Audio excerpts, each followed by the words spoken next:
All right, welcome everyone to our second webinar in the YPSG webinar series on psychedelics and social justice. Really happy to be back here and to see all of you. My name is Jordan Sloshower. I am a research fellow and soon to be lecturer in the Department of Psychiatry here at Yale. My co-moderator today is William Pruitt, who is a rising second-year resident here in the department. Okay, Will, thanks for joining us today. And thanks for joining us. Yeah. And today we have the great pleasure of welcoming Francoise Bourzat, who is going to give us a lecture today entitled Reciprocity in the Time of Psychedelic Commercialization, Sharing Knowledge with the Mazatec Tradition of the Sacred Mushrooms. So Francoise holds an MA in somatic psychology from New College of California and is a certified Hakomi therapist, which maybe she'll tell us a little bit about. She's also an adjunct faculty in the East-West Psychology program at the California Institute for Integral Studies. Since 1987, Francoise has apprenticed with shamans and healers in the US and Mexico. In the last 20 years, she has traveled with groups to Mexico, incorporating her counseling practice experience with her knowledge of expanded states of consciousness, where she partners with Mazatec healers in sacred mushroom ceremonies. Francoise leads trainings in the US, France, Lebanon, and Israel, and lectures internationally. Most recently, she authored the book Consciousness Medicine. Highly recommend checking it out. And she is a co-lead investigator in a study at the Pacific Neuroscience Institute on safety and feasibility of psilocybin-assisted therapy in bereaved adults in the age of the coronavirus pandemic. Very intriguing. So looking forward to hearing from Francoise.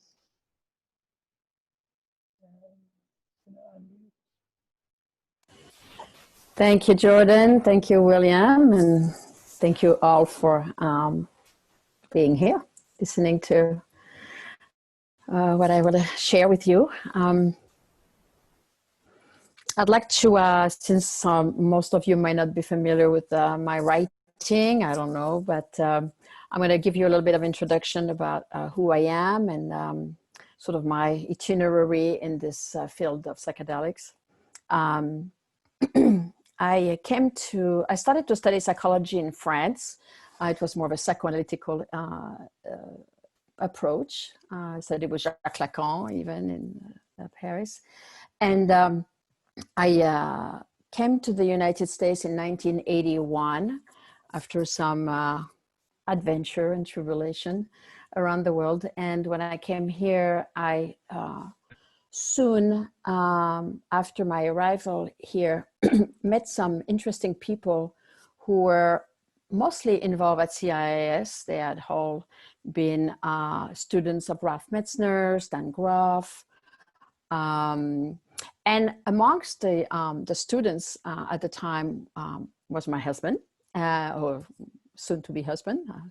And then there were also some interesting people who were providing, not at CIIS, of course, but a lot of the students at CIIS were then doing personal work with a man in the Oakland area, in the Bay Area, which was, and this man was a psychologist, social worker, a political activist, and a ritual man, and he was partially Mexican and partially Native American.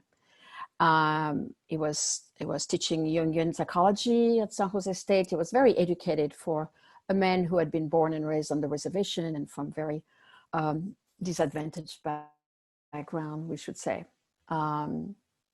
This man had been in the Second World War in the American Army and had the difficult mission of photographing the liberation of the concentration camp in Eastern Europe. He made a mission of his life to really try to bring people into more conscious, loving environment. And love was the big motto of his his mission, of his spiritual and psychological crusade, I call it. So I'm just giving that as a background for my initiation into this work. That's kind of how I went into doing my personal work as a 27-year-old, having never done therapy really. And I came into this community of people, a lot of them from CIS, all, you know, graduate students and all, who were very involved with that man and his approach. He passed away. Everybody moved on into different careers in the healing and mental health field. And for some years, I did work with him, both as a client, then moving into being a helper, to being an assistant, to being an organizer, to being his right arm, and learned a lot from him and assisted him for years into his work. I learned a lot about the bridge between ritual, expressive arts, psychedelics. We worked with MDMA, mushrooms, LSD, ketamine. We had learned ketamine work, or he had learned ketamine work from Dr. Salvador Roquette, who was a known psychiatrist in Mexico, who was one of the pioneers of ketamine usage for psychotherapy in the 60s and 70s. And Salvador Roquette himself had been initiated into the art and craft of mushroom ceremonies by Maria Sabina herself while he was helping the villagers with their health issues. So I worked with Salvador and I worked with Pablo, this man I spoke about. And that gave me a really good firsthand and secondhand look into the art of weaving traditions, into bringing different angles into a healing model, not exclusively relying on the psychology, not exclusively relying on the spiritual or the collective, but creating a blend, elegant and skillful blend of these different dimensions. Then I had the chance of being invited to meet a woman in Mexico, in the mountain of the southern part of Mexico, which is the place where the mushroom tradition has remained unbroken for thousands of years. And that's the region where Maria Sabina used to live and practice, as well as my teacher, Julieta Casimiro Estrada. And I met Julieta through some friends who decided to take me there and introduce me to her in the process of helping me connect with the roots of the work and connect with the woman. I had worked essentially with men, and it was useful for me to get resourced and get, receive some teachings from a woman as a woman in the field of this healing modalities. And with Julieta, I was literally immersed immediately into the very ancient and traditional usage of mushrooms. There was not a lot of psychology. There was not a lot of vocabulary around pathologies or anything like this. It was the raw and pure and untainted usage of mushroom as they had been practiced for millennia. It was very interesting as a small word. It was fascinating and totally an initiation to really absorb a knowledge in a different way than just intellectual and mental exercise, but really being there with the work, in the work, observing, learning, and absorbing a lot.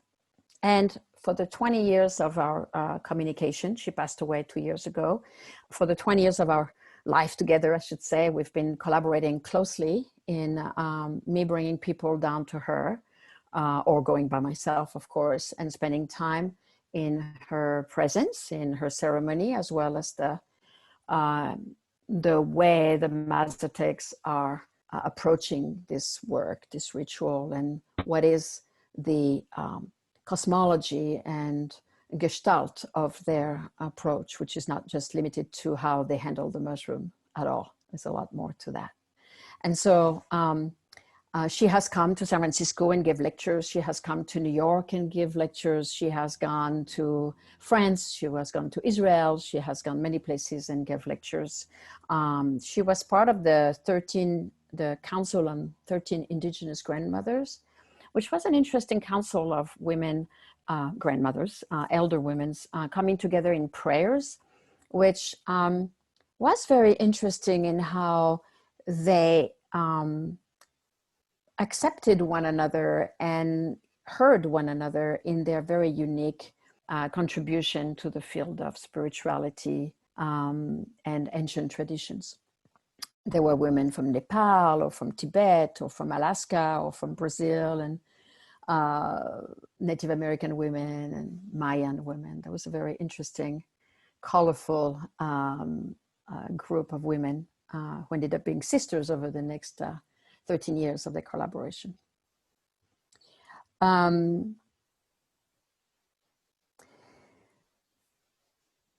Over the years, what has been, I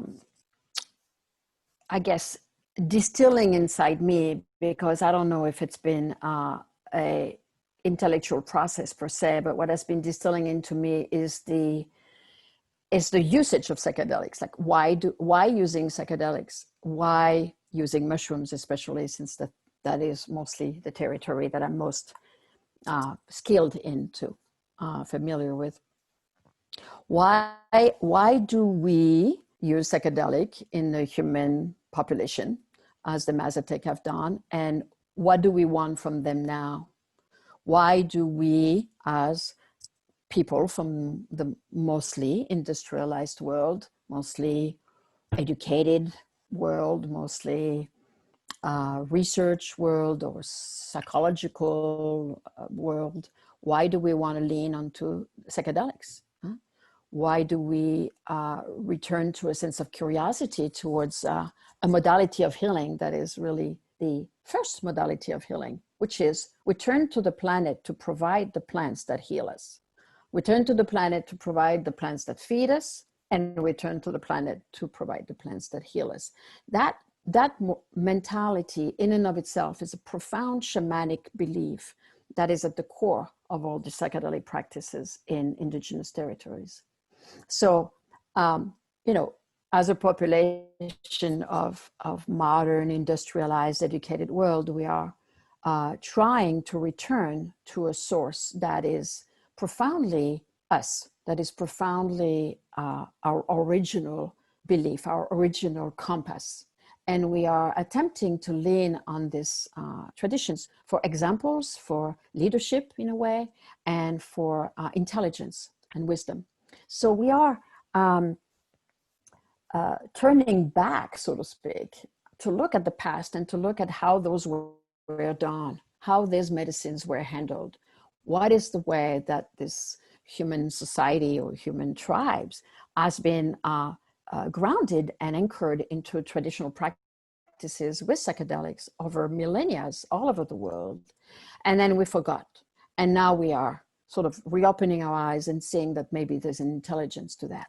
So we are leaning again on discovering for the Renaissance time, as we call it, looking back into the potential of these medicines.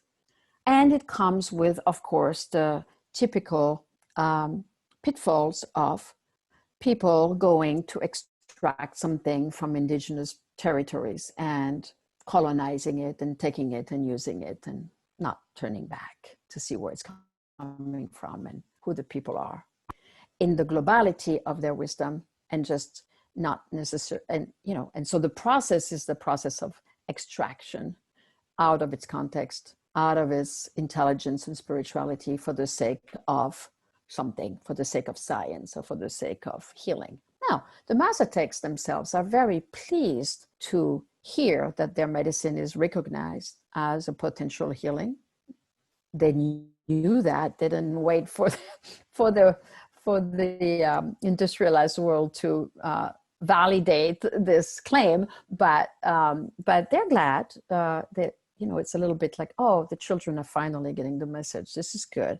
They're not patronizing or belittling us or infantilizing us, but they're glad. They're sincerely glad that there is an interest in the potential healing of these medicines. What the Mazatecs are concerned and sometimes worried is that the people using those medicines don't know these medicines, don't understand this medicine, and don't understand their context, their message, their wisdom, their ways, their power, their dangers.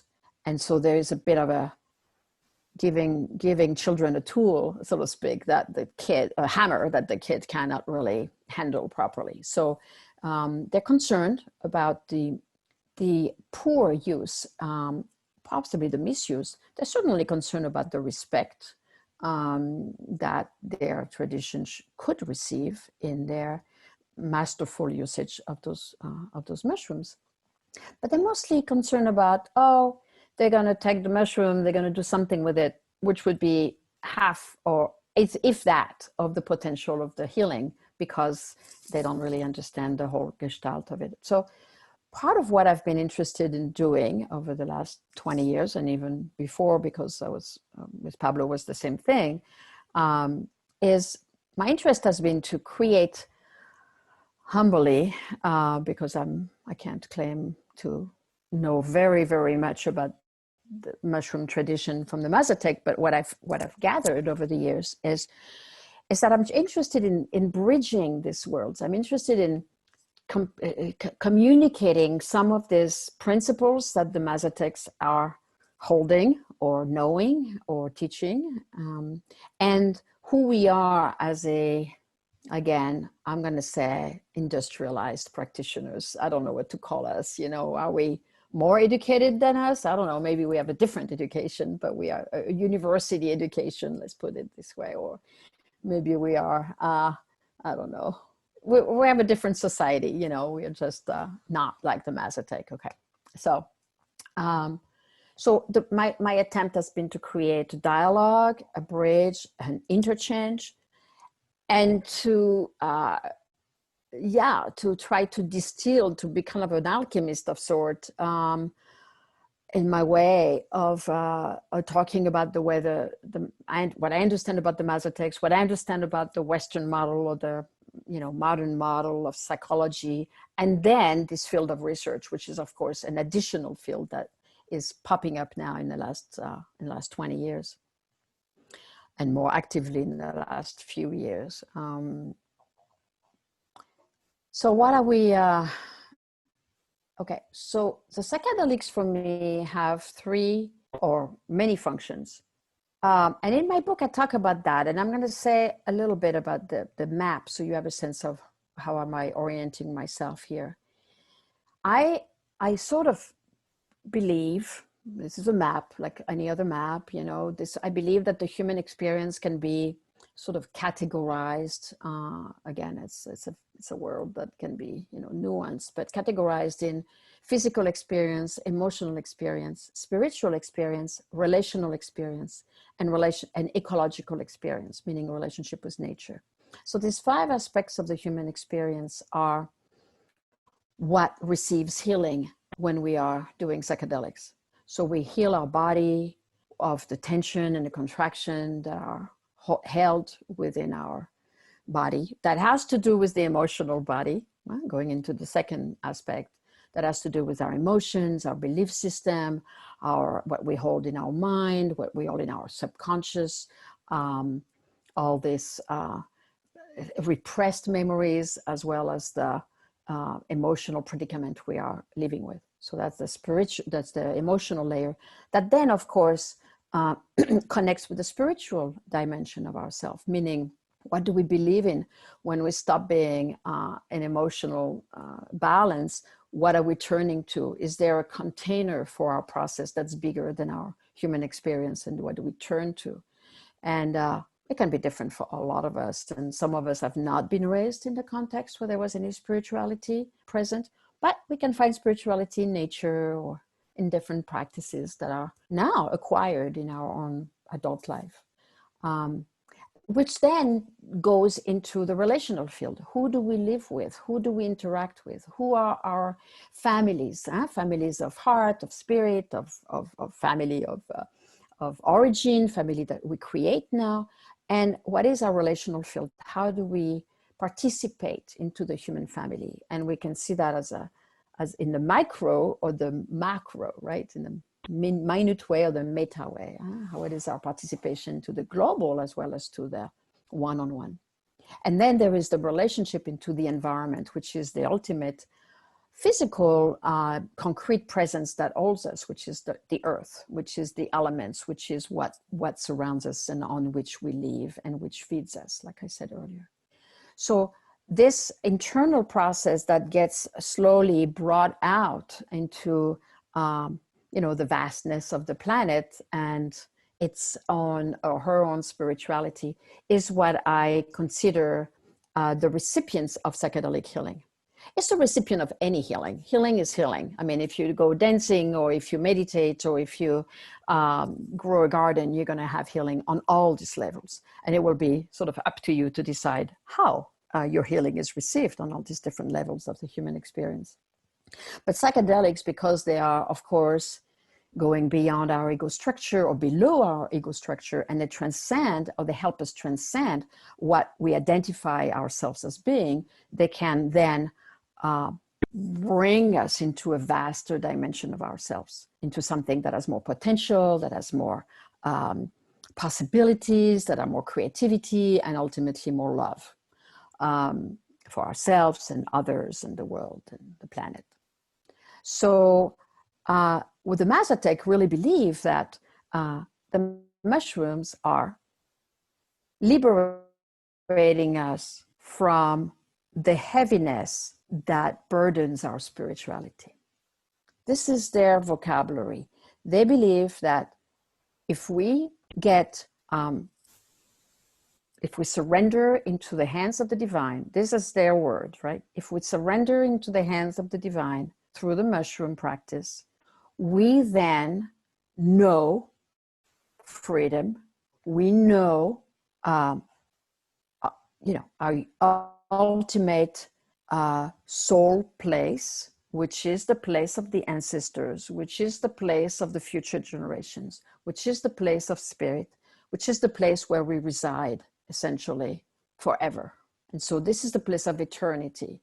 And it's going beyond our incarnation as a human body and transcends all this world in order to be resourced so we can be a better human being. So it's not just about, okay, let me get out of there. It's about what does the spirit give me that I can then filter down through my human actions and incarnation so I can be a human being that lives in harmony with myself, with others, and the world. So it's a very interesting, statement, which, by the way, was the first topic of research in Johns Hopkins, as you probably remember, which was, kind of mystical experience, bring people into a better sense of life. I'm saying that I don't remember exactly the statement that was done at the time, but essentially, Roland Griffith did, that was the study, right? I mean, can a mystical, transcendent, spiritual experience create happiness? And for how long? Is it stable or is it not stable? Is it fleeting or is it, stabilized or transformative enough to stay and to then inform life in a new color, facets, dimension? And that's very interesting that was the first study with psilocybin that was revived in the, let's see, beginning of 2000, I think.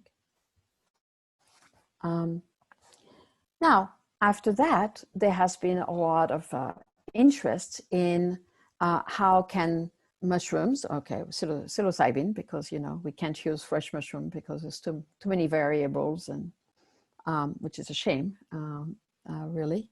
I can talk more about that, but that's a shame. But now the application of psilocybin, we're going to use that word, is for alleviation of symptom, which is interesting, and it has merit, and it's valid to look what is the healing like on this specific symptom. in my opinion,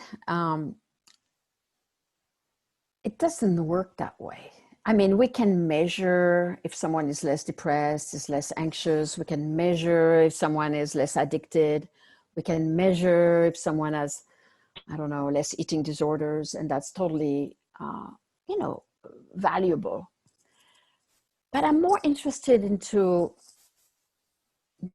the holistic healing, like I said earlier. Like, I'm more interested in looking at all these different aspects of what makes someone someone, what makes someone a person with a life, with relationships, with aspirations and creativity. I'm more interested into the holistic picture of a human being, because that's what we are.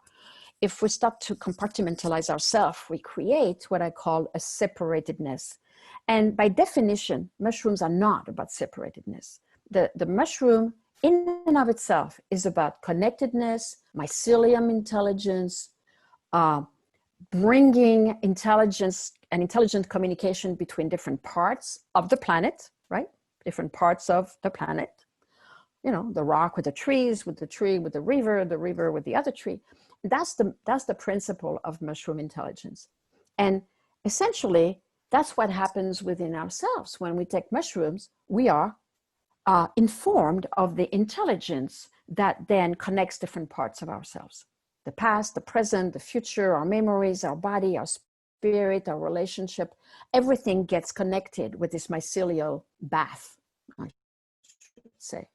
So for me, I'm interested in the research. I'm interested in what gets found there, but I'm mostly interested in the ripple effect on all the different aspects of the self and the human experience and human life once the mushrooms are being absorbed.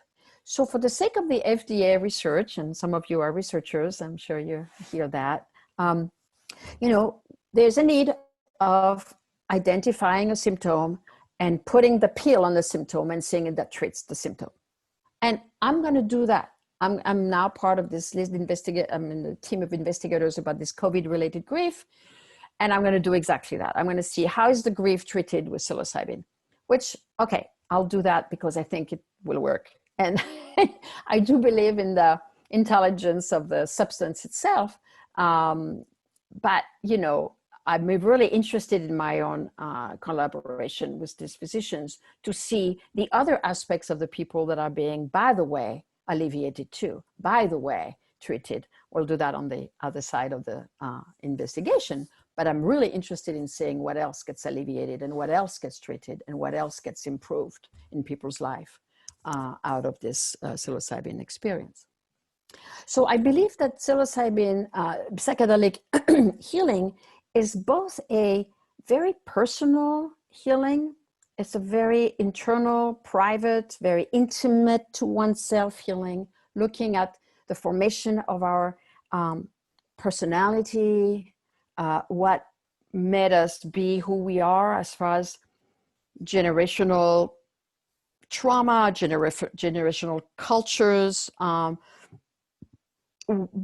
the arena of our family and the belief or the culture of our family. I mean, we are a product essentially of culture and families, right? And belief system and limited belief system as well as, you know, belief system, cultural belief system. So when we go inside ourselves and we start to look into the pieces of our mechanic construction, I should say, we start to look at those different aspects and we start to look at the origin of ourselves, the present situation, the future of our unfolding.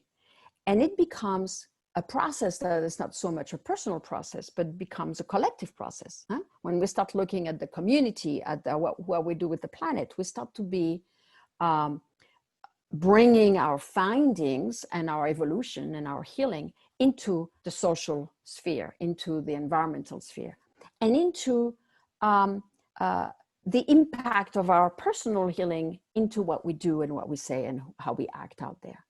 And for that, I think that psychedelic consuming, I don't know how to call it, you know, research, but also personal explorations are really a fundamental social justice act. I believe that taking psychedelic is really a revolutionary act. Why? Not because it goes against the grain of the government, but because, or that too, but also because it provides us with a teaching of what it is to be one with each other, what it is to be one with this planet, what it is to be one with the people on the screen here, that we are all really one person. And that's what the mycelium teaches. The mycelium is a large body with various mushrooms popping up, but we are fundamentally one. And mushrooms are very good teachers for unity consciousness. And when we are consuming mushrooms or psilocybin, we are communing with the principle of unity, as well as the one of communication, which I talked about earlier. So the principle of unity and oneness is fundamental to mushroom intelligence. Now, this by definition is fundamental to social change and social justice. If we see each other as one, if we see each other as united profoundly on the soul level, which mushrooms show us, then we can act from that principle, from that belief. I have a friend of mine, a student of mine actually, who trained in my psychedelic training, and he is an African-American man who works in the jail system with inmates, mostly African-American inmates. And recently I was asking him, I said, okay, I need to hear how it is for you. You know, I don't know anything. I'm just a white woman. I'm not really immersed into the reality of African-American community or people of color. You know, I could definitely use some medication. And his response was very interesting. His response was, I just talked to him yesterday morning. He said, you know, the work that we have to do on the level of individual and the level of society is looking at our own inner shadow and who is the other? Who is the other inside of us and who is the other outside of us? Because we can change things on the surface, but really the social justice change happens within ourselves as individual. So, you know, we're going to talk more, but that's a very interesting angle that, I had thought about it somewhat, but from him coming from him was really meaningful for me because it brings things in a more spiritual unity, psychological process that ultimately results in social justice actions. The separation, the principle of separation is really a shadow principle that is fascinating, that is based on fear and scarcity. And, you know, it ultimately results from an internal separation. So if we have a part of us that we don't want, that is the other. And, you know, we have all kinds of parts of in ourselves that are not accepted by our main compass mentality or what is acceptable. So that is called the shadow. And we all know, you know, we need to do our shadow work. And this is a time to do our shadow work. And the mushrooms, being an underground organisms, are very, very good at showing what's underground. This is another one of their propensity or principle. They are growing underground, they're growing in the darkness, and they connect what's in the darkness with what's up there and to the light. And they really are teachers of the underground within ourselves. So taking mushroom is an action of social justice by virtue of creating or attempting to create as much as we can, and we're capable. You know, depends on each person's capacity and strength, but creating unity within ourselves, and that's the social justice that really is the action of mushroom consuming. An important picture that I want to name here before we close is what you talked about, Jordan, the reciprocity. So, you know, it's a big topic. Reciprocity in the usage of compounds that are belonging to First Nation people is a big topic. I mean, the Witch-Hulls have been robbed of their peyote by all kinds of different people. The ayahuasqueros of South America have been robbed from their plants by all kinds of people wanting to be shamans, or not necessarily getting the permission to serve. Some of them yes, and some of them, a lot of them no, like self-proclaimed healers and shamans. So I think the reciprocity has to do with two things. It has to do with permission. It has to do with being granted permission by an indigenous person to handle the medicine that is sacred to them.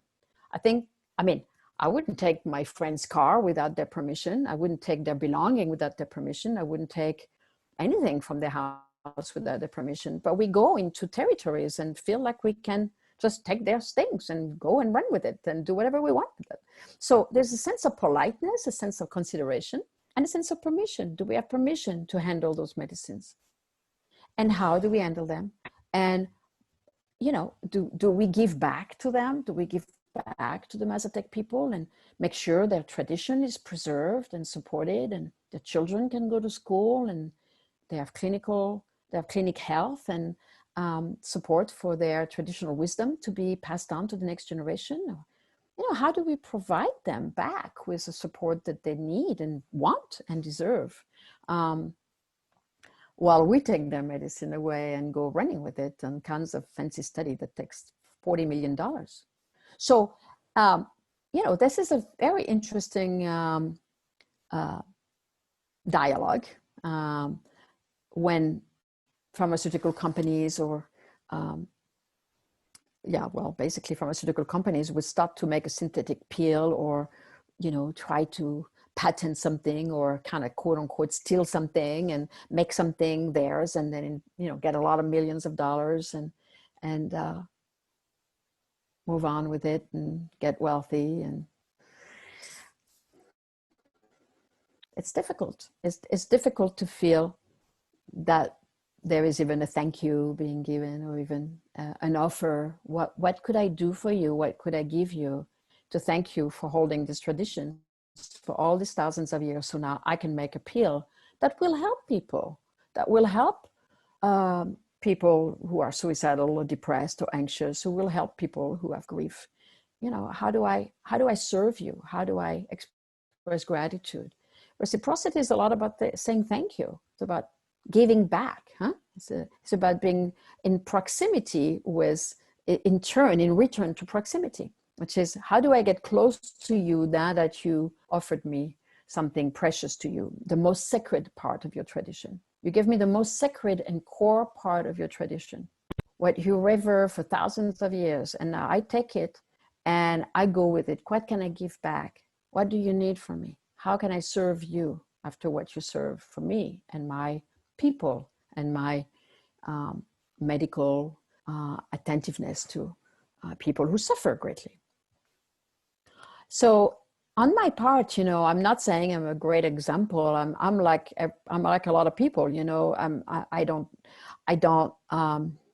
I listen. I ask, what do you need? How can I support you? Can I make something for you that will allow you to continue sharing your tradition, support you? Do you create a collective with other healers so everybody can be held in good health, and they don't starve and they have drinking water, and it's, the Mazatecs are not aiming at greed and very complicated things. They're aiming at a relationship. They're aiming at a dialogue that has intelligence and care. So they're not asking for big, millions of donations. They wouldn't even know what to do with it. I think it's the consideration piece. I think they just want to be part of the dialogue that goes on. Years back, someone brought back a sort of a chalice, a black clay chalice to John Hopkins from going to Mexico with me.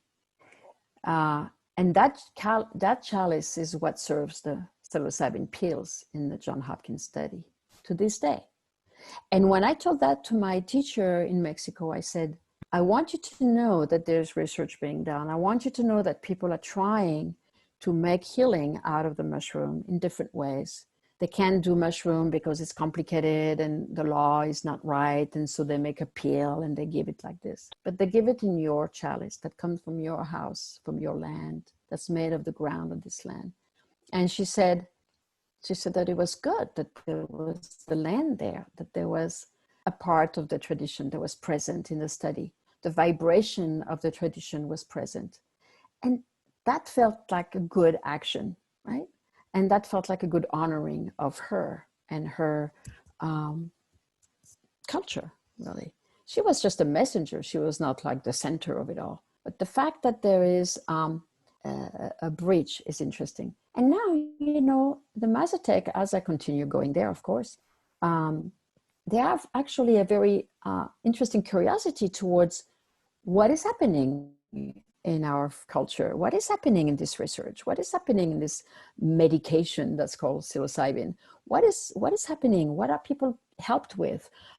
You know, I've talked to them about MDMA and PTSD, of course, with maps and all this, and they're interested about that. They're interested into the alleviation of symptoms. They don't want people to just go spiritual on them and that would be the only way. And they're not like that. But there is a curiosity that's developing as I continue talking about what's developing here.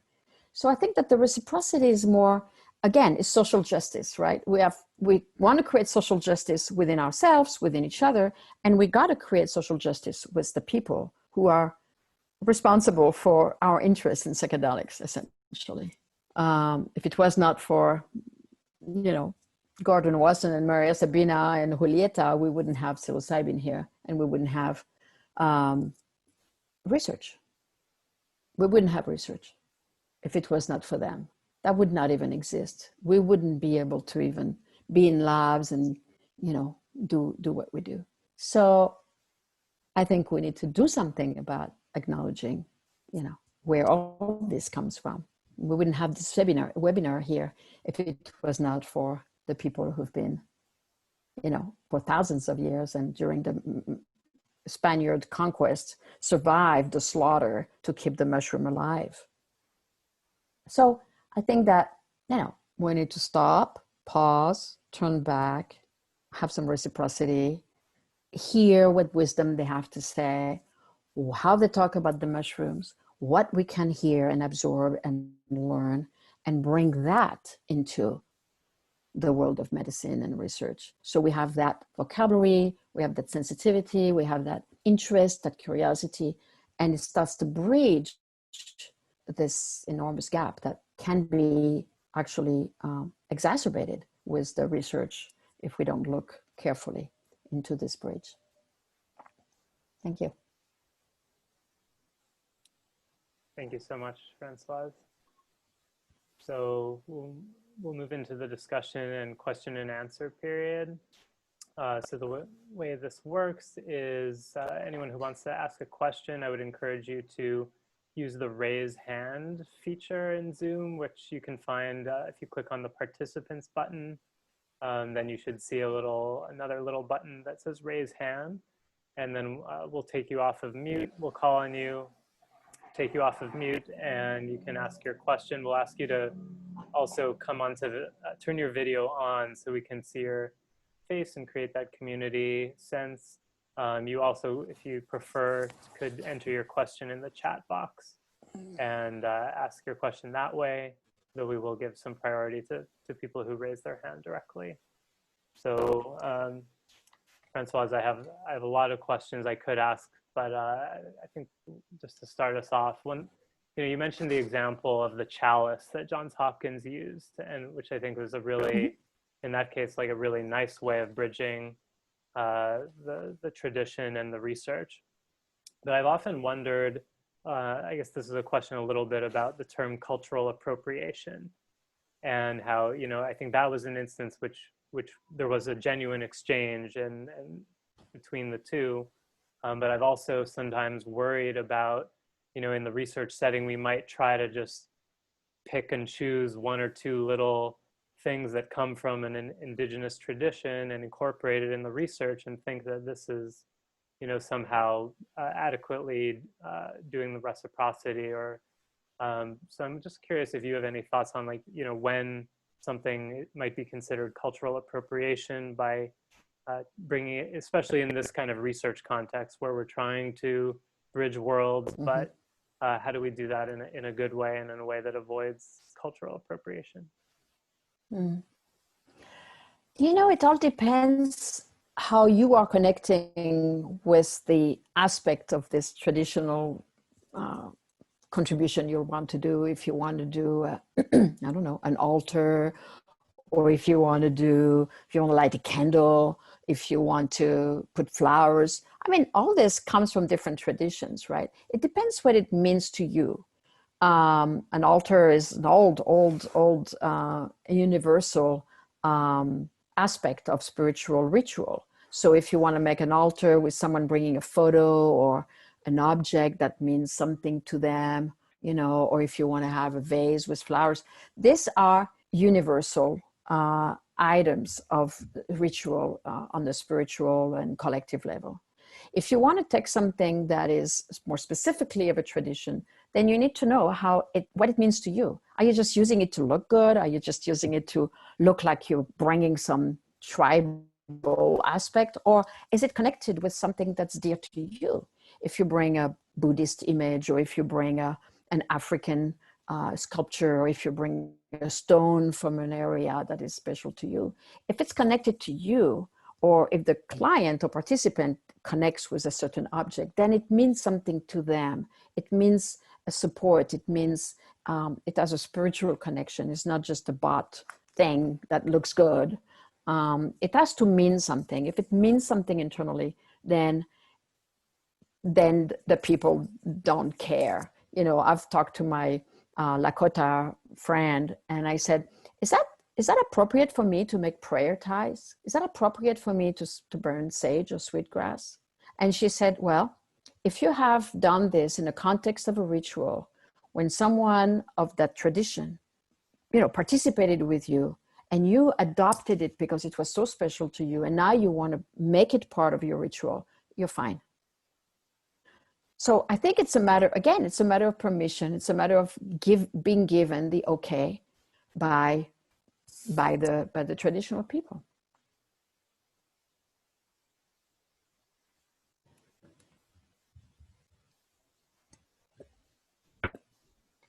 Thank you. Yeah, thank you very much, Francoise. I have some questions as well, but I'd like to kind of open it up to the audience. And I'll say at the outset, please forgive me if I pronounce your name incorrectly, but I will do my very best. Okay. That's okay.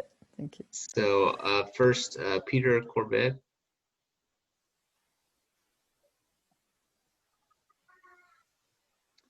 Let me unmute you.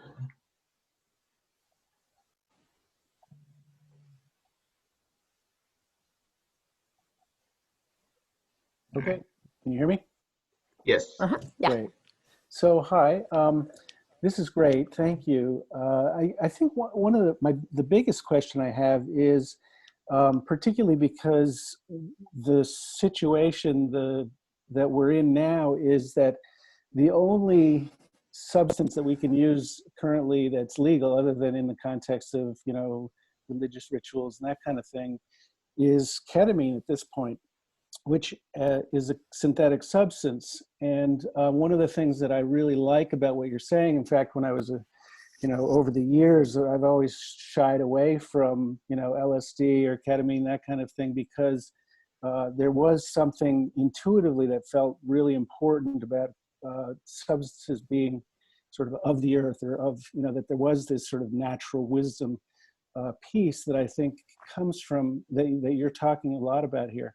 So I guess I'm wondering, and what's interesting is I'm now running a ketamine center. So I'm curious, is there something lost, and it sounded like you thought there might be, by in just the substance itself, what we're giving people, and even in research situations, we're giving people synthetic psilocybin as opposed to, of the mushroom. So I'm just wondering what you're feeling about all that, and how can we derive the wisdom from these traditions so that we're doing this right. So we're conveying as much as possible, or deriving from this experience as much as possible. It really treats the whole person.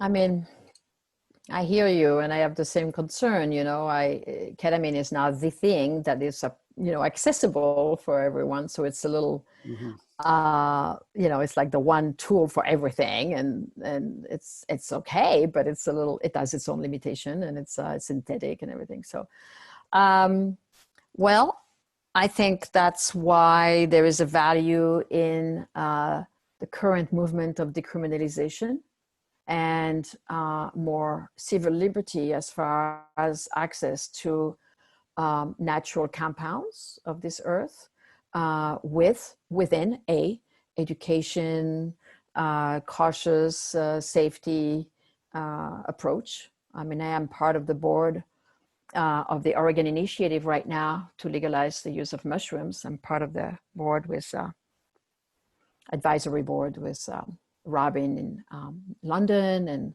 Paul Stamets and different people. And we're working on creating educational training for facilitators to be able to provide experiences in a good way according to safety measure and screening and all this. And I think that those movement of being able to reclaim the possible access and the decriminalization of what grows on the ground is really, as a society, what we ought to be focusing on. We can focus on the research, and that's what the FDA approves. But I think as a grassroots movement, we can also we can take things from both ends. We can take things from the research level and optimizing that and opening the field, even if it's synthetic, just the fact that people can alter the consciousness and reach other dimensions of themselves is a revolutionary, dimension, right, in the medical field. And then also working from grassroots where people claim the right to consume things of the earth. And that is expanding rapidly. And we know now that there are places where the mushrooms are legal, like Jamaica, like Mexico, some places.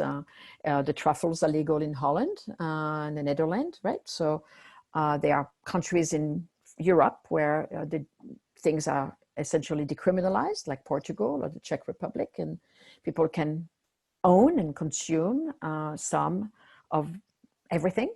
And the more this mentality expands, the more education is needed and the more information. And as the destigmatization broadens, the educations need to also broaden. So people are informed, and there's a dialogue and there's information in high school, in college, and so people in various community.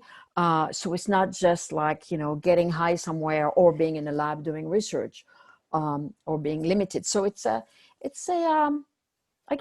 social justice movement, and I am, I've been training guides for so many years, and I've been in the field in a very, very cautionary manner. I am not taking that very lightly at all, nor disrespectfully.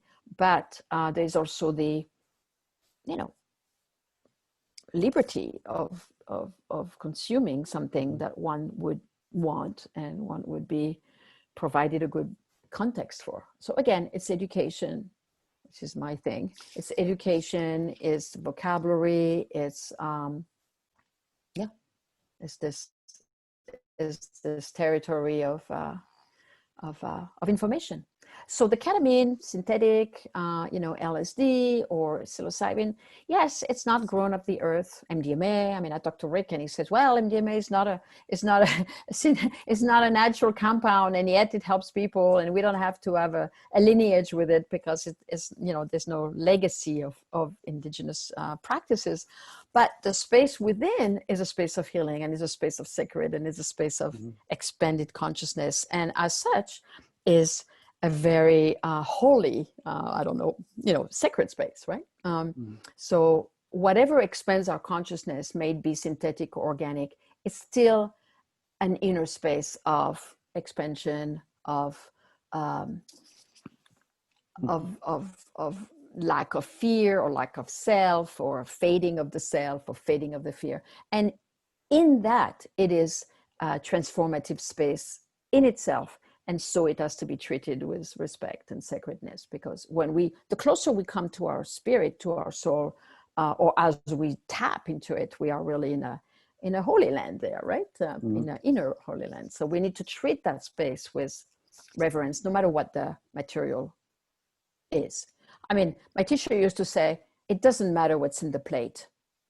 It doesn't matter what's in the plate. If it's a pill, if it's ayahuasca, if it's mushroom, if it's iboga, if it's cannabis, it doesn't matter what's in the plate. What matters is where you go with it, right? Where you go with it, where you go within yourself, what is touched in you, and what do you do with that message? What do you do with that revelation? So it's less about it is about the medium. It is about the product one consumes. There's a nuance, of course, but ultimately it's about the space it opens.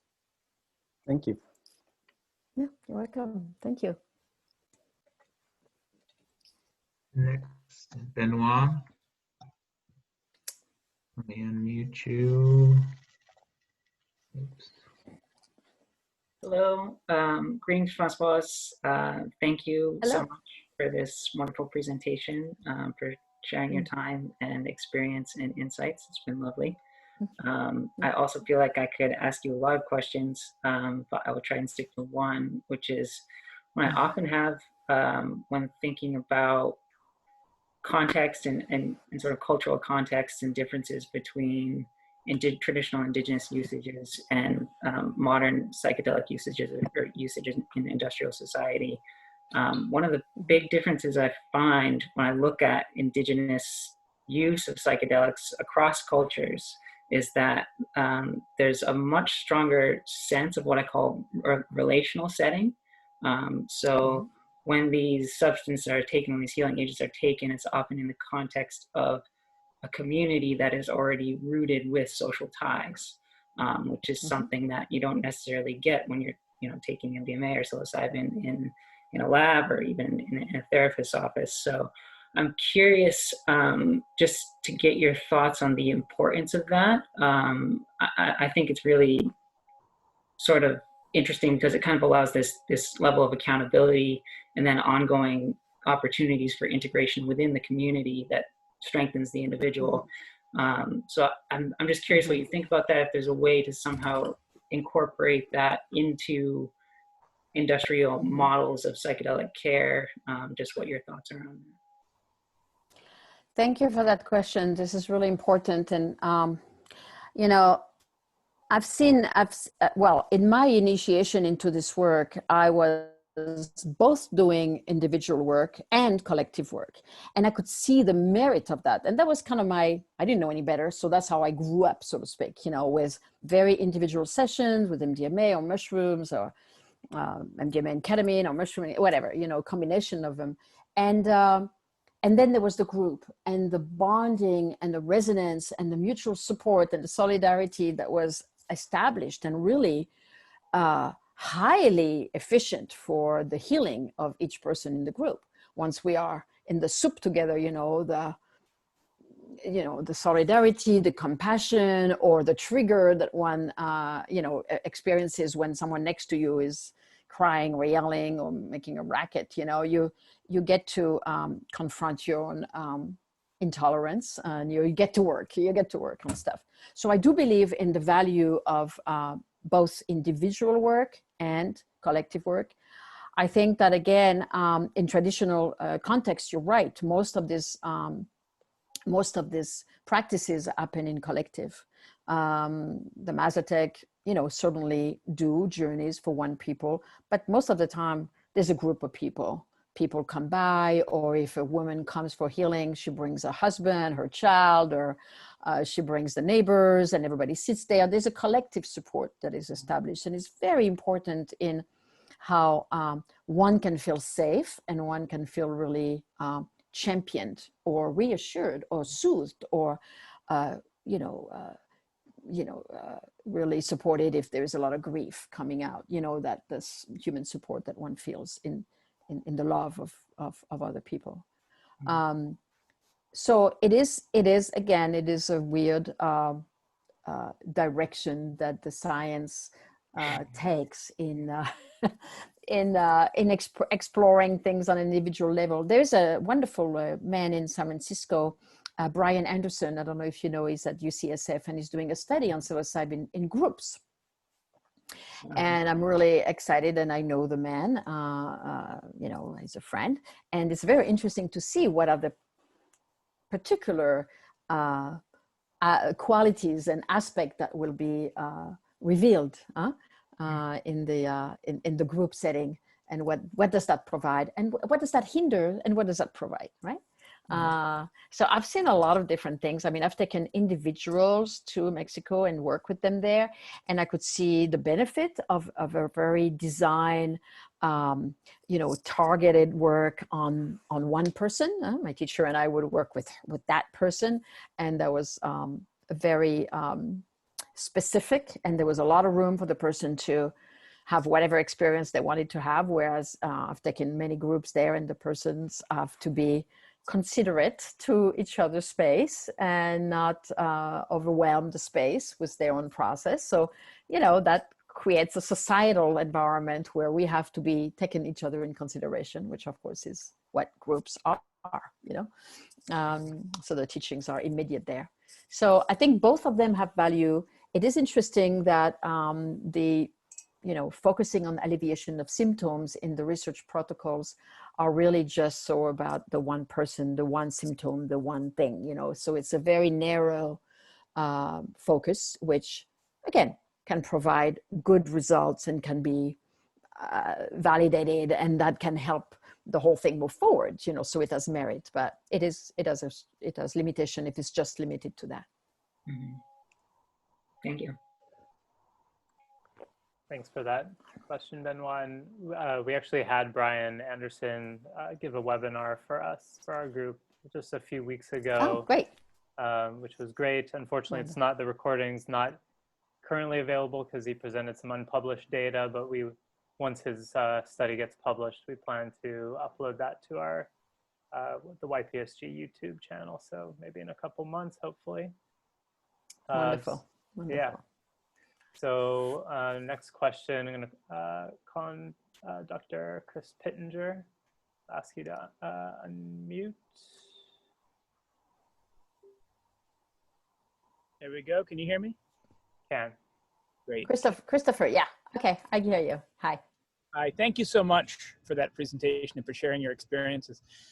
I have a question that's closely related to the last one, which is that if the current push for medical approval of psilocybin and ultimately perhaps other substances is successful and these become available for, you know, medical use in a Western medical context, it's inevitable that there's going to be huge variability in how they're administered. There are going to be people who administer this in a very culturally informed setting that's in touch with the, you know, with the indigenous peoples who developed them. There are going to be other contexts where it's going to be in a different spiritually informed setting, either an individual's own setting, or perhaps a mindfulness group, or some kind of spiritually informed setting. And then inevitably there are going to be lots and lots of settings where they're given more pharmacologically once the medicines are available. And that raises two questions in my mind. One is, will they be helpful if they're given in a purely medicalized pharmacological setting? And ultimately that's an empirical question. You know, we'll find out whether they're helpful and what they're helpful for, what they're not. A second question that I'd be interested in your views on is what the ethics of that are. I mean, should we as a field, I don't think that we can stop that once the substances are FDA approved, but should we as a field try to resist that and try to insist, even all the way to FDA labeling, on having some kind of, you know, insist on this, I don't know if FDA would go for spiritually, but a psychotherapeutic or a mindful process or some kind of process as a necessary component of the therapy. And would it be unethical and would it be appropriating to not push for that kind of inclusion? Which again, I don't know, it's a battle that can be won, but I'm wondering what your views on whether it's one that should be fought. Yes, I think it should be fought. I agree with you. I mean, you know, if it becomes just a pill you pop, like an Advil when you have a headache, and you pop a psilocybin when you have anxiety, and you lay down and you have your whatever, your doctor gives you that, and then you, I mean, right? The effect will work. The Advil works for the headache, and the psilocybin might work for the anxiety attack that you have, or for the deep depression you have, or, you know, people take their Ambien by themselves. People take their, you know, Zoloft or whatever, Lexapro, right? I mean, people take their thing and get better. So there will be alleviation of symptom. I think that, yeah, it would be great to have the FDA, you know, recommend intentional therapeutic environment where people can have a space, and again, education in terms of, you know, safety and maximizing, optimizing the sense of healing, and what does the healing is, you know, is healing just feeling less depressed, or is healing feeling more connected? You know, how do we verbalize the alleviation of symptom? Do we verbalize alleviation of symptom in a negative or in a positive, right? Do we say you're less depressed, or do we say you're more connected, or you're more vital? So I think it's the matter of the scientists also to create a vocabulary that will be positively oriented, so people can create a more positive environment for the treatment itself, a more uplifting environment, rather than I'm depressed, I need that, you know, like I am feeling depressed, I want to feel more vital. So again, it's a matter of the vocabulary we're going to be using. If we focus on the symptom, we're going to create a disease-oriented treatment modalities. You know, one of the grandmothers reminded me, she was from the Amazon, she was from the ayahuasca tradition, and she said, we are not treating illness, we are restoring health. And so this is a little bit what I'm talking about here, the mentality of what are we restoring?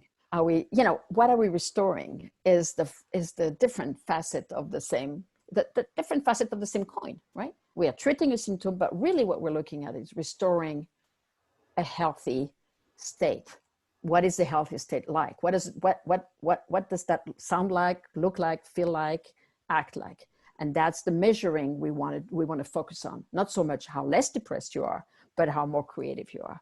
And as we look at that direction, I think we can have a different narrative around, again, intentionality, and around you know, the setting that once provides, a setting that once provides for the treatment of the self-conception.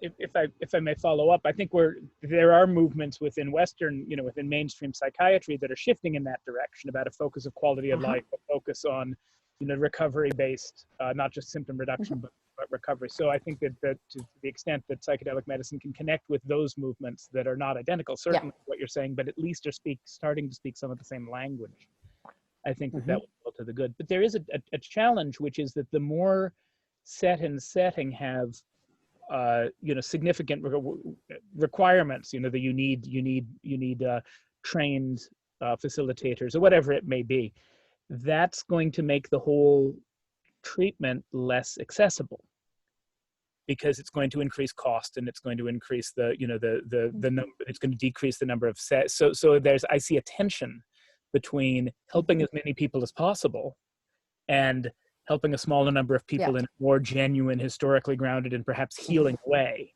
And it's going to be an interesting tension to try to navigate over the coming years. And I think that goes back to what Benoit was saying, which is, you know, how do we then create collective that are united and bonded over treatment or processes or experiences that are benefiting all of them together, like Brian Anderson, you know, is talking about. So the collective might actually be a really good model, not just in money saving, but actually restoring social connection and saving money also. I think also the thing is, you know, like I said earlier, the decriminalization process will allow people to have access to substances, and to have access to education and websites where people will be, and it already exists. I mean, if you go on websites, you're gonna on the web, you're gonna find a lot of set and setting, safety protocol, treatment manuals, good practice manuals. You're going to find a whole lot of information that will that can essentially be a self-guided. I'm not saying this is safe to do it that way, but I mean, there is information already existing to create best practice and safe practice for people to consume. So again, I'm not saying this is the safest way to do it, but what I'm saying is there is access to information more and more, and people who want to not spend, $3,000 in a treatment will have hopefully access to a way of self-care. Well, again, it's like, do we go to the doctor because we have a symptom, or do we take some things from the garden and take some herbs that we can self-medicate in a way that is safe because we are informed of the virtue of such and such plant, right? So, what is the power of the doctor or the all-knowing physician, versus, the personal care that people can share amongst themselves? That's another social justice movement, right? Where, yeah. Thank you. Mm-hmm. Thank you. Thank you for this question.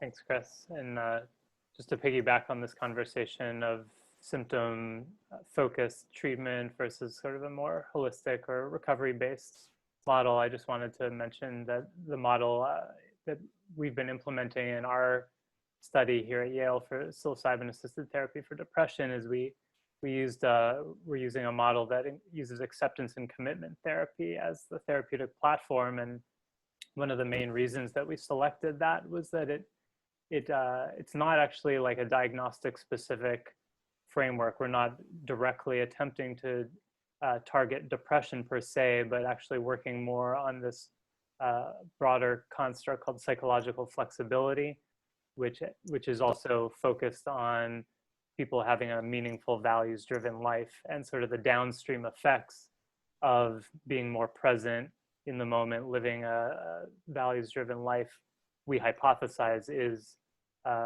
less depressive symptoms, which there is some studies to show that, but we're testing this hypothesis in our study of whether that more holistic paradigm has the downstream effect of treating depression, but we're not sort of specifically targeting the depression itself, at least in the therapy model. So nice. Interesting parallel. Yeah. So go to the next question, Colleen Fogg. You can unmute yourself. You hear me? Hey, Colleen. Hi. Hi, Colleen. Thank you for this awesome opportunity. I just want to start by saying at the same time that this is going on, there's like a big conference on psychedelic investing and psychedelic, capital opportunities. So I'm just like grateful for you to be giving this talk and for everybody who is attending that values cultural context. My question is, if I remember correctly, Maria Sabina, when she first used the mushrooms, it was in the context of healing her sister. And she took them and gave her sister some, and then helped like move some illness that she was suffering from through. And now it seems like the shift has been from going from a healer healing, the person, to the actual person who's suffering an illness to taking the psilocybin and the medicine. And I'm wondering if there is, or you foresee any room of that type of tradition still existing or coming back, or whether it's going to completely shift just to this own person, like just holding space for the people to do their own healing. And then, so in that context, like if you could talk also about the importance of a relationship and this idea of using psilocybin once, twice, maybe 3 times versus cultivating like a more lifelong relationship with it and working with it over time. Thank you for that question. That reminds me that, in Mexico, when I worked there, as the whatever ceremonial guide with my teachers or my friends now, we ingest the mushroom too. And we work and we hold the space from being in the space ourselves. So it's not so much or exclusively that we are a container for the person's personal treatment. We are actually very much impacting what's going on in the person, and we are doing healing, and we are doing interventions, and we are doctoring the person. So it's not so much, okay, you take your mushroom, you see what happens, right? I mean, that is definitely going on, but there's also a lot of our impact, right? It's like, it's not just holding the space, it's the intervention. We are doing various kind of surgeries essentially, or moving of energy, and identifying the source of an illness intuitively, and we are tuning into images that are happening to us that are possibly happening to the person, or indications of what the person can work with in the future. So there's a lot of material that we as ceremony leaders are actually in touch with and working with at the moment of doctoring someone or holding the space for their journey. So it's more than just holding the space. It's a lot of doctoring, which is a traditional way. I mean, the traditional way is not just doing nothing. A doctor heals. A doctor heals, has skills and techniques to actually move things, that transform energy and move a blockage in someone's body, essentially. So it is very active. It's a very different model than what we see in research. And in the medical, I mean, look, a doctor, a surgeon who is operating on someone is very much impacting the person's body. It's not just like holding the space, right? So essentially, when you go to a healer in ayahuasca tradition, which I've seen, and in mushroom tradition, which I know, is that, we are doctoring the person at the moment of the ceremony. It's very different from what happened in the medical or scientific research model, of course.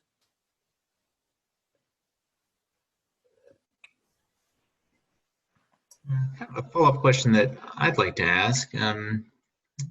So I was wondering, what things are you most worried about this ceremony, about preparation or the ceremony itself, the philosophy around how these mushrooms are used, and the integration, all of that, kind of how the Mazatec use those different aspects of this treatment? What are you most worried might get left out or forgotten, or just overlooked as it's more and more adopted in a Western tradition? Mm-hmm. I think what would be lost is the sacred facet of the mystical healing experience. That the personal dissolution of ego and transcendence into a bigger space of consciousness would be minimized or objectified or not talked about or not made important, and that would become really the bottom of the list of what matters, when in fact this is what matters the most, I think.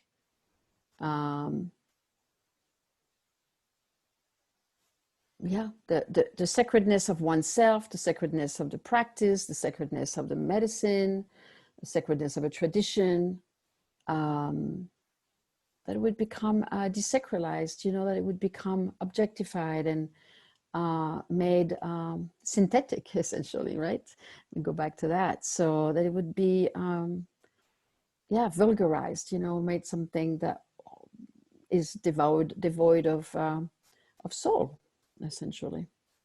So that's my worry, that it would become an object, a thing that wouldn't be anymore linked to anything sacred. you know. So that's would be sad, you know, but we'll see. I mean, look, the mushrooms have survived thousands of years. I'm sure they can survive some years of abuse.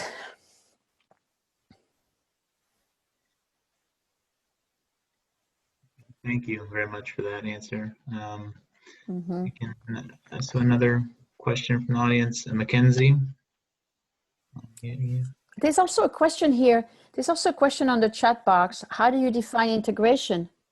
From Stephanie Talula. Yeah, I see you there, guys. So I just want to make sure I address that too. That's important to me as well.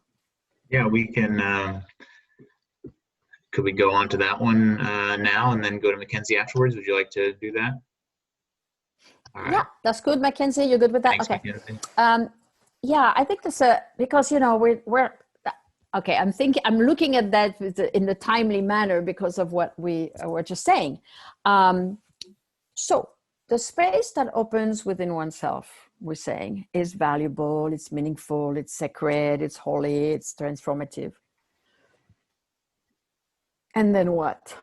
Right? And then what? What do we do with it?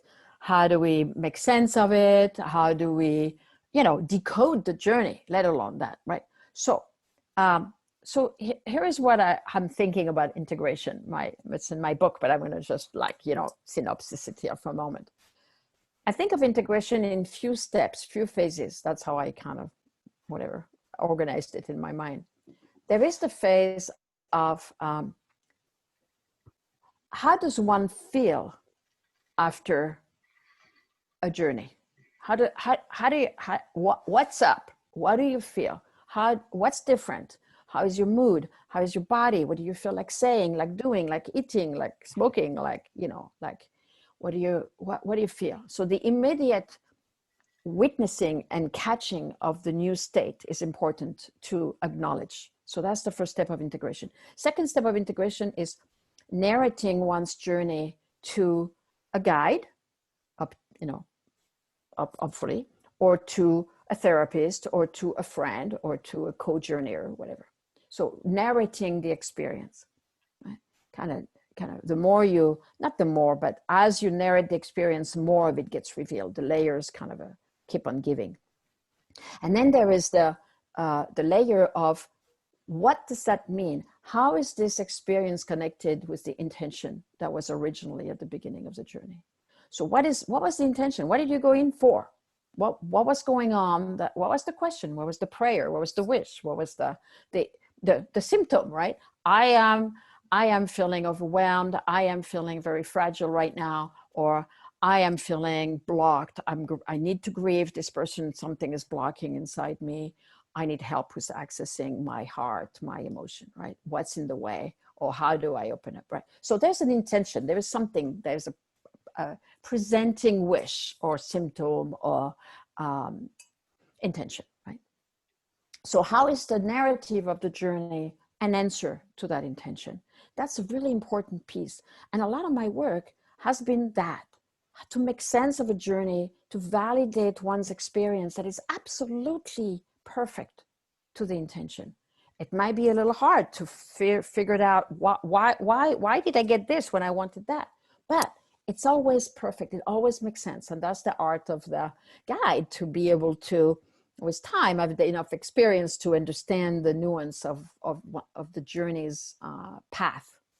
It's not a straight line. Sometimes it meanders. Sometimes you can want to have a spiritual experience and deal with your relationship with your father. And you said, well, that's nothing to do with spirit. Well, yes, it has everything to do with spirit, because if you're stuck on a level of anger, you will not be able to go to a vast spiritual experience because you're stuck. So you need to resolve that first. So that is, for me, a very big piece of integration, is finding the links to that, I call it making lemonade. You have lemons, you make lemonade, no matter what, it's always right. You always have to find the way this was perfect. And then the last but not least piece is how to support and cultivate the places that have been opening up. If you feel you've done your unresolved business with your father, okay, go to your father, or go to your father's grave, but do something with your father. Do a ritual with your father. write to your father, call your father, resolve the thing, express yourself.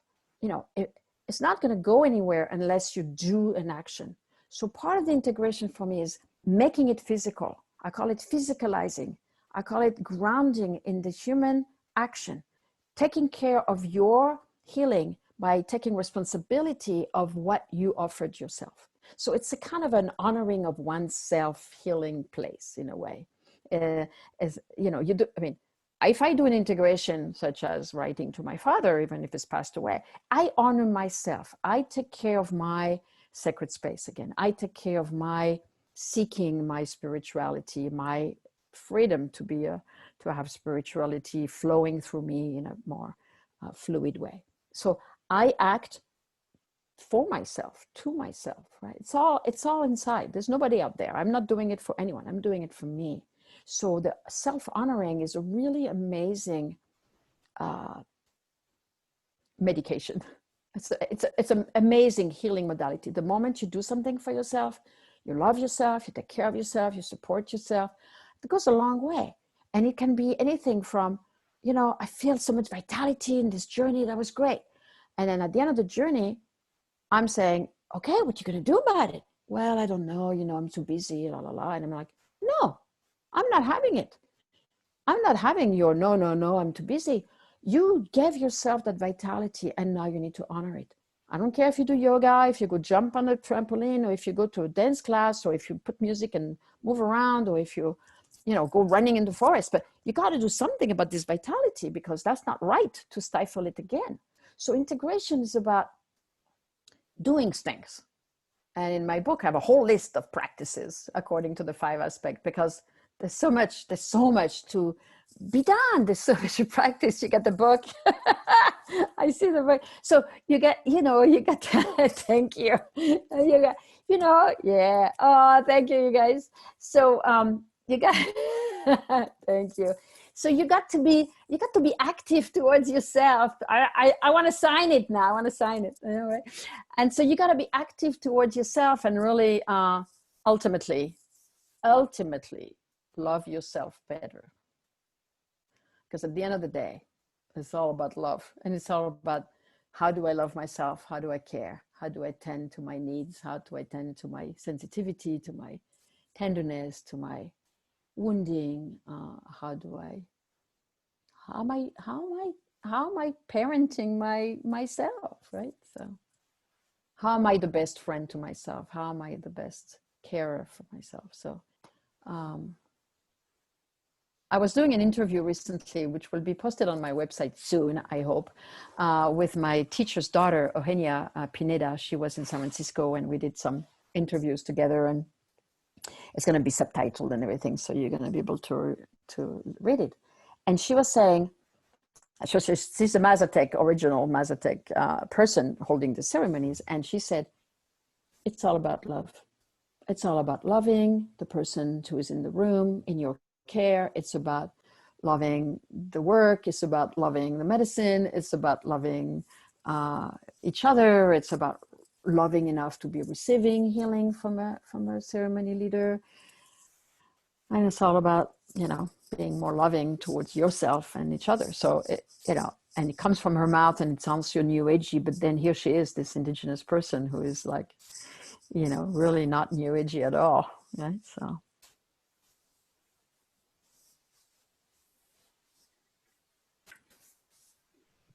Thank you. Mackenzie, I will unmute you and you can ask your question.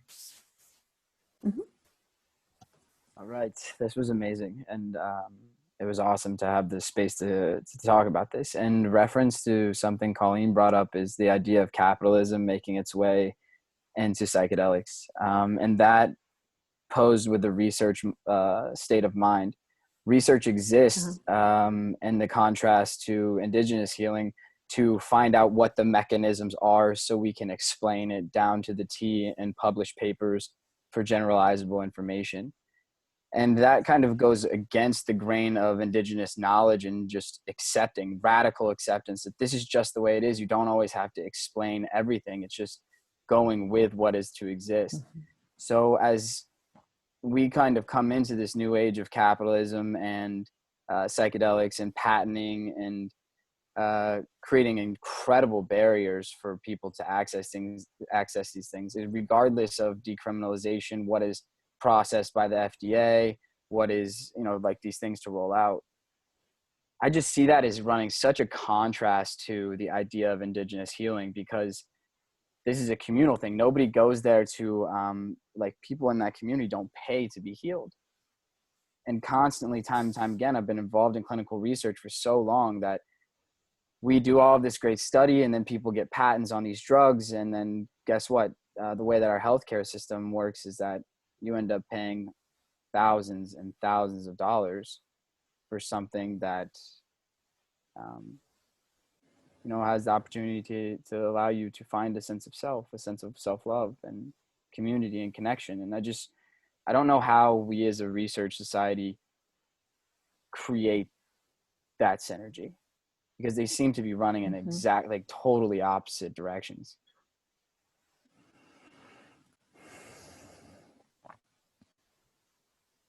The thing is, in the duty of the healer in indigenous tradition is to heal, is to provide healing. That's their function in the community, and what I understood of the Mazatecs, and that might be different in different traditions, so I don't want to generalize here, but what I understood and heard is that to receive healing, you need to give something. So it's not a payment or thousands of dollars, but there's an exchange of energy that takes place between the healer and the receiver. And the Mazatecs are very big in saying that something has to be given. And sometimes it's a small amount of money, sometimes it's a more amount of money, sometimes it's, 3 chicken or, a basket of tortillas or something, right? It doesn't matter what it's given, but there is an exchange. And in our world here, the exchange is generally money because, well, not necessarily, but most of the time it's money, meaning you've made money in something you've gave energy to, and then you give me that money so I can be supported in my offering this work, right? And paying my fruit and vegetables, and you're not bringing me fruit and vegetables, so I have to buy it, right? But I think it's important, to acknowledge what it means to have an exchange of energy and to not expect healers to do their thing for free. Sure. Under the precept of being spiritually grounded and based. So yeah, the patenting and the making millions of dollars on something stolen from the indigenous people, I agree, this is really a poor angle of things. But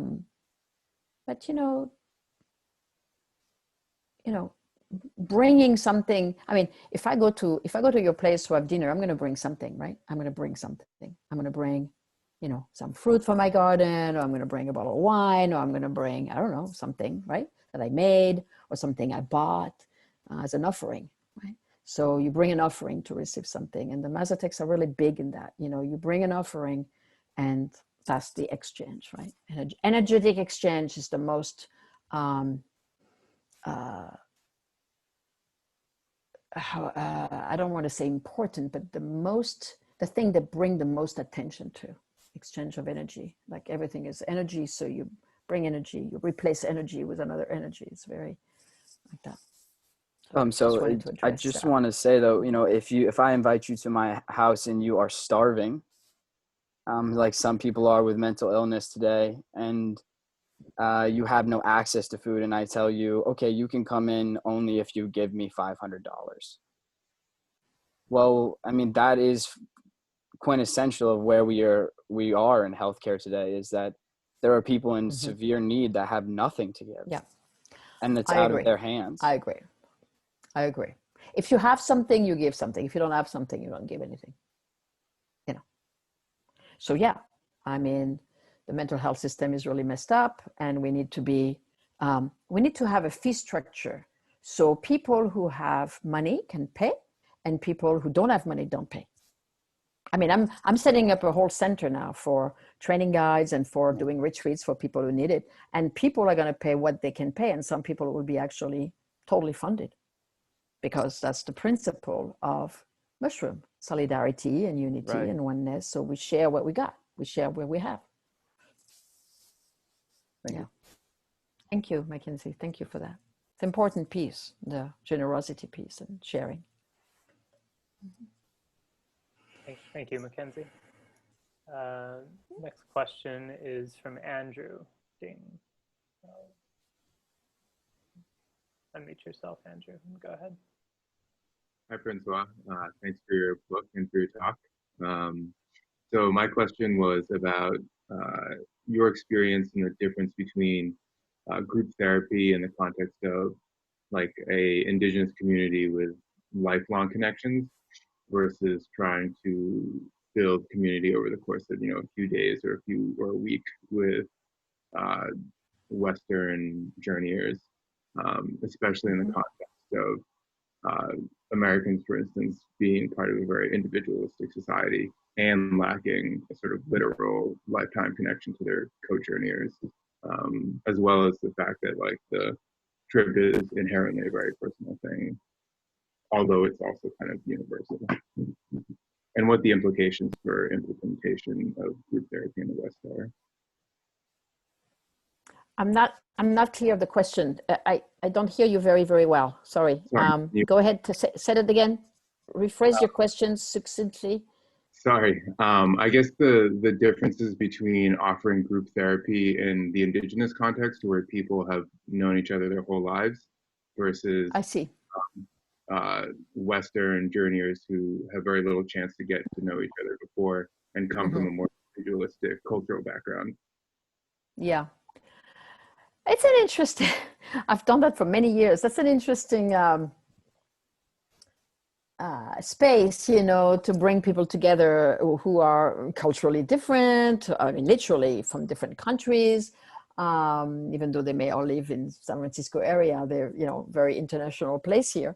So, but, yeah, so it's probably not at all the same as if we were all living in Huautla de Jimenez for the last, 300 years, and we're rooted in that mountain and we're infused with the tradition of the mountain for sure. The retreats I lead there,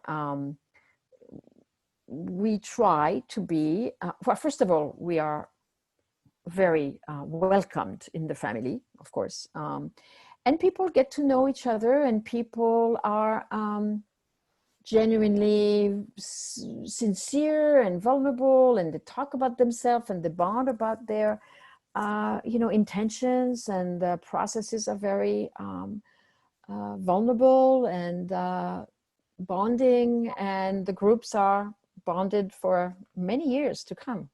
There's a wonderful friendships or connection that are made in those trips. And so yeah, it's different. We tried the best to create a loving, supportive, collective, communicative environment, and it's different. Yeah.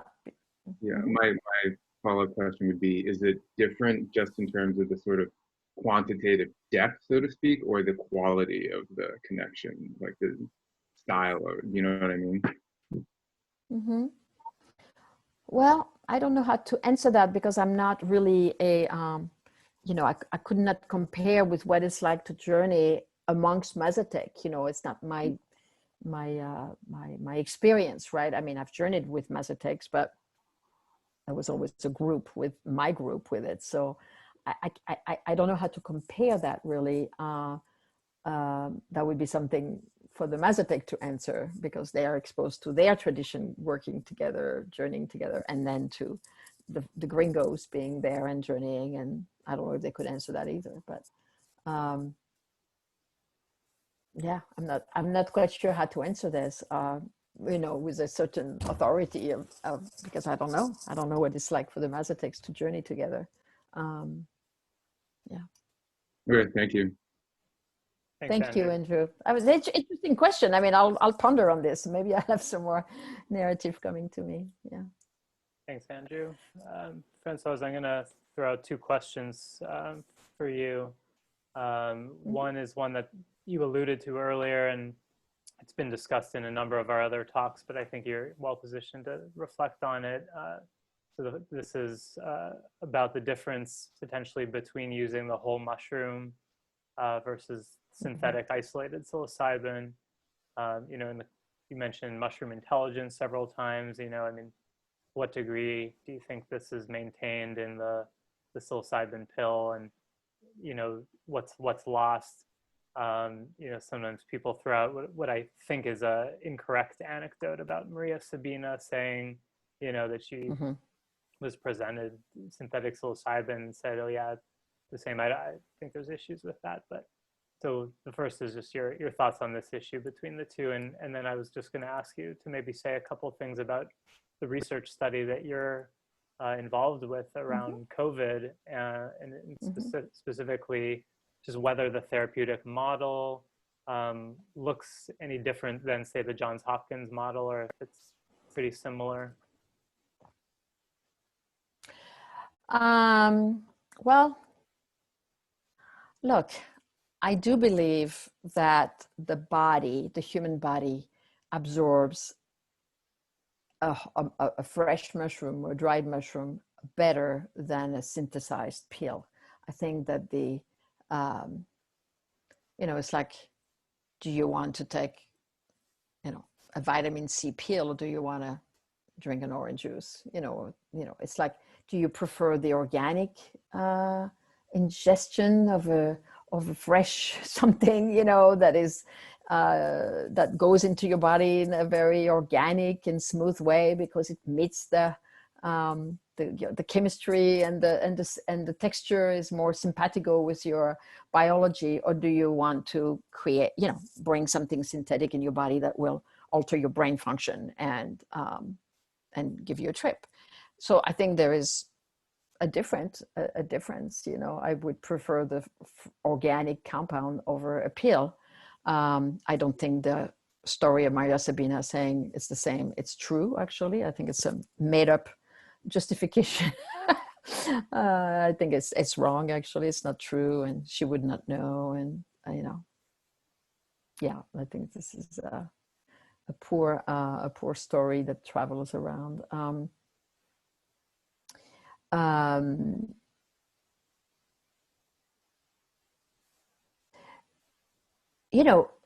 It's not just psilocybin in the mushroom, by the way.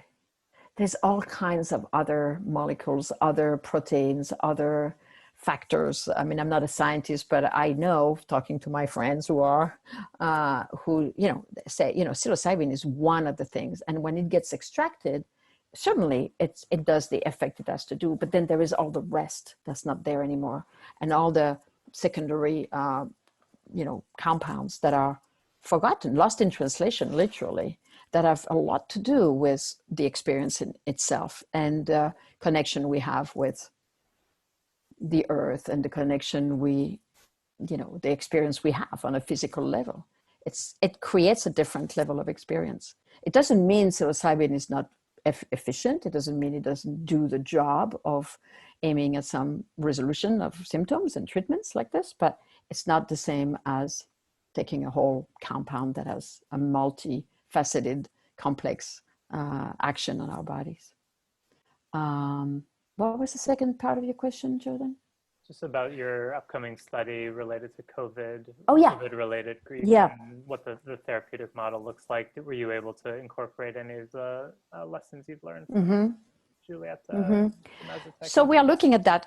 We're looking at that currently. The study has not started yet. We are creating it and dialoguing about what do we want to do that would carefully leave the study to be probant. I mean, we want to have good results with the study. We want to show that I've seen so many great resolution from unprocessed grief in many people have seen journeying, and how potent and efficient it was for their grief process. So I do believe in the potency of that. So we want to make sure it's proven, you know, and we want to make sure, like Rosalind told me the other day from London, she said, you don't want to contaminate your study. You want to make sure, you know, the variables are really limited, so you don't, you know, you keep your study really clear.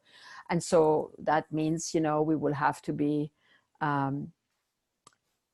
well, we would have to decide what's the manual, how is the process actually conducted, what are the elements that we can bring in, what are the information we can bring in. It's got, you know, we still have to decide all this. We're in the process, exactly in the process of it now. We want to start in September, so that's soon. So we are looking at how we're gonna infuse some of this knowledge, some of this wisdom, some of this vibe, I want to say, you know, it sounds new age, but how do I mean, one of the guide who has been to Mexico with me said to me, one of the doctors, actually, physician, part of the study, he said, well, the thing is, the moment you're going to be in the room, the space is going to be different because of my holding of the space or my reading of the space or my, you know, how do I impact the space just being myself so infused with it, you know, and or is that I'm not in the space because this would be too impactful and too contaminating in a way. And I'm doing the bookend, you know, the before and the after. So the space itself is a little bit more neutral. So we have to decide all this, or I'm there the whole time and there is, I don't know, we have to consider all these factors and to make the study solid and yet with my, I don't know, contribution to it. So it's going to have to be very carefully designed. So it's actually a good study, you know, that comes out with good results, right? Yeah, a lot of things to think through with design for sure. Yes. So we're coming up to the end of the session. It's like Colleen might have one last question. I also just wanted to make sure that we ended also. I'm gonna get Colleen to ask her question quickly, and then we'll wrap up. Okay. Colleen, go ahead. Hi. My phone died during the last question, but I'm looking forward to hearing your answer later. But I wanted to ask just like quickly, but between the time when, if you have a quick history between when Maria Sabina started using the mushrooms again, because my understanding was that they were like suppressed and they weren't really embraced, to this point now where you're saying they're glad people are using them, the Mazatecs are glad people are using them, but have caution. But like, what was that change in attitude like down there? Oh, there's a lot of story attached to the mushrooms and the mushroom being exposed to the tourists and the mushroom being exposed to the non-Mazatec. I mean, it was terrible. Maria Sabina was horribly persecuted. The people in the town, after she gave the mushroom to Gordon Wesson, they were very upset at her. They burned her house. Her son was murdered. It was a terrible thing for her. And later on, when my teacher was actually protecting the hippies from the police, she was also denounced by some villagers and taken to jail. And she had little children and she was in jail for a year because the villagers were really upset about people from the village, you know, women holding tradition would be opening their door or their knowledge to non-Mazatecs. So that was a really difficult thing. And Maria Sabina and Julieta were very good friends, and because they shared the same torment and the same misery about their belief that the mushroom had to be brought into you know, the world, and that it was appropriate to teach the world about the mushroom. So they were persecuted very similarly and shared a lot of that. You know, after the hippie wave went away, late 70s, I think Maria Sabina died 80, 84, I think she died, 85. The people left. I mean, it was not a fashion. There was nothing there. And, John Lennon, I mean, everybody had gone to Woatla. Everybody was going there, Bob Dylan, everybody was in Woatla during the 70s. And then they all left. And the 80s and 90s were really quiet there. When I came back, when I went to Woatla in 99, I was told that there was very, very, very little, nobody was going there to, consume mushrooms. And when they saw me arrive, they were worried, apparently. I heard later. But then I created, I was in relationship with a family. I was hosted there. I brought my kids, my family there, and we did this sort of family bonding. And so they accepted me, and the village accepted me. But it was there was a lot of fear, and a lot of, the family was afraid of the consequence on them that I was there at first, because they were worried that it would be the same thing that it had been before. So, it was a complicated transition. But And just to piggyback on Thank that, you. I mean, what are the views around commercialization? I mean, do you have a sense of, I mean, it sounds like they're sort of open to the Western medicine being curious about this, but any thoughts of how they perceive the prospect of commercialization and the making of a lot of money off of this?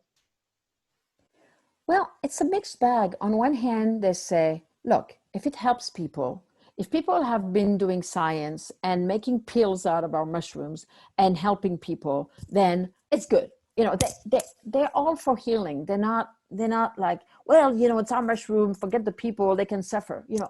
They have this ambivalent answer, right? On one hand, they say, okay, if it helps people, well, yeah, we knew that, duh. If they make a pill out of it because it's easier for them, okay. On the other hand, they say, well, it's bad because it's not sacred anymore. It's not a spiritual event, It's not right that they're gonna be making millions and we're gonna sit there in our miserable little hut, and they're not gonna even look at us, and they're gonna forget us, and they're gonna make the millions, or they're gonna invest millions and make more millions, and it's gonna be this, commodification. And they don't feel right about that, So it's a kind of ambivalent answer, really. But they have concern about the lack of integrity in making money out of something that should be distributed, that should be, unifying the population rather than divide it. And they're worried that some people will get very rich and some people will not see anything of this. And the people who are very rich are not there to distribute their money to the less fortunate. That's the thing also, if they made money creating something really good, and then they said, okay, I'm created school in the inner cities, or okay, I'm doing, college scholarship for the Latino population. Okay, great. That would be okay, but they're not doing that. They're just sitting on their millions, and that's it, so. And the money that's made out of, what they say, the Mazatec, they say, if they make money out of mushroom, this is not blessed money. So their life will not be happy, because you cannot make money out of a tradition and expect to have happiness on the other side, meaning happiness of the soul, being at peace with your spirit. It's not integrity, it's not honesty, and it eats at you inside. In the deeper regions of your soul, of your spirit, of your soul, of your psyche, it actually gnaws at you. It kind of eats at you. It doesn't leave you alone. Greed is not greed, and absence of solidarity is not making people happy at the core of themselves. And they say that. They said, money that's made out of integrity doesn't make people happy inside. Makes people rich, but it doesn't mean they're happy. Thank you for sharing that perspective and all of your perspectives that you've shared today. I really appreciate it. You could end there unless you have any last words of wisdom you wanted to say before we close. Well, you know, I'm happy to share. I'm honored to share always. You know, it's interesting. You know, you have been an audience that has been somehow helping me articulate, you know, my thoughts in a new way. And I'm grateful for that, because this is always a new thing. I don't come with a scenario. You know, I have 3 notes on my little paper here, and it's very skinny, you know. And so I feel like what I'm sharing is what you want to hear in some way, right? So I'm really grateful that you brought this out of me in that way today. So thank you. Thanks a lot, Francoise. I know we're all appreciative of having you over Zoom. I know you weren't able to make it to the East Coast in person this time. I know. But maybe when it's possible, we'll be able to meet in person. Yeah. But until then, That'd be great. Thank you, and thank you to everyone who showed up today. And we will. Thank you so much. We will be in touch about our next webinars in the coming weeks. So, great. Thank you so much, everyone. Bye-bye. Bye-bye. Bye-bye.